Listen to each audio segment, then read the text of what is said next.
Welcome to be centre. Thumbnail మీరు చదివింది నిజమే.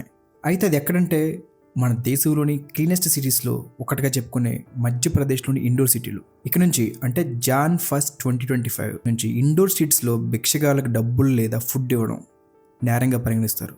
ఎందుకు ఇటువంటి నిర్ణయం తీసుకున్నారంటే అక్కడ ఈ బెగ్గింగ్ ఒక మాఫియాలో తయారైందంట. సింపుల్ భాష చెప్పాలంటే ఒక ఆర్గనైజ్డ్ వేలో జరుగుతుంది. మాఫియా వీళ్ళని బ్యాచెస్గా సిటీ మొత్తం డ్రాప్ చేస్తుంది అనమాట. వాళ్ళకు వచ్చిన భిక్షలోంచి కొంత మొత్తం కమిషన్గా తీసుకోవడం, లేదంటే వాళ్ళు తెచ్చిన దాంట్లోంచి కొంచెం భిక్షగాళ్ళకి ఇవ్వడం చేస్తారు. తమిళ సినిమా ఒకటి నాన్ కడవులే, థింక్ తెలుగులో నేను దేవుడిని ఒక సినిమా వచ్చింది. దాంట్లో ఈ బెగ్గింగ్ మాఫియా ఎపిసోడ్ ఉంటుంది, వీరైతే చూడండి.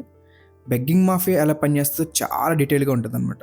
ఇలాంటి దందాల్లోకి ఎప్పుడైతే మాఫియా ఎంటర్ అవుతుందో అప్పటి నుంచి ఇంకా చిన్నపిల్లల్ని కిడ్నాప్ చేయడం, వాళ్ళ బాడీ పార్ట్స్ని విరిచేయడం, ఇలాంటి దరిద్రగుట్టు పనులన్నీ చేస్తారు. కొంతకాలం క్రితం కూడా హైదరాబాద్లో సబ్జెక్ట్ టు కరెక్షన్ ఒక సంఘటన జరిగింది.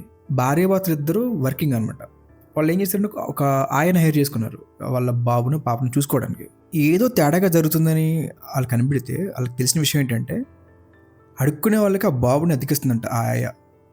వాళ్ళు ఏం చేస్తారంటే మార్నింగ్ తీసుకెళ్తారు, ఆ భిక్షాటనకి అతను ఆ బాబును వాడుకుంటారు, మళ్ళీ ఈవినింగ్ ఏం తెలియనట్టు జాగ్రత్తగా తీసుకొచ్చి అప్పచెప్పేస్తారు. ఇలాంటి సంఘటనలు విన్నప్పుడు లేదా చదివినప్పుడు గుండె తరిక్కిపోతుంది అనమాట. అసలు మనిషిలో మానవత్వం లేదనిపిస్తుంది ఒక్కొక్కసారి. చిన్న పిల్లాడిని అలా ఎలా చేయాలనిపించింది.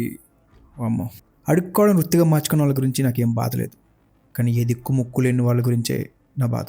సరే, ఇండోర్ అధికారులు తీసుకున్న నిర్ణయం సరైనదంటారా? కామెంట్లో మీ అభిప్రాయం చెప్పండి. కంటెంట్ నా ప్రజెంటేషన్ నచ్చితే ఛానల్ సబ్స్క్రైబ్ చేసుకోండి. మరిన్ని వీడియోలతో మళ్ళీ మీ ముందుకు వస్తాం. Thank you.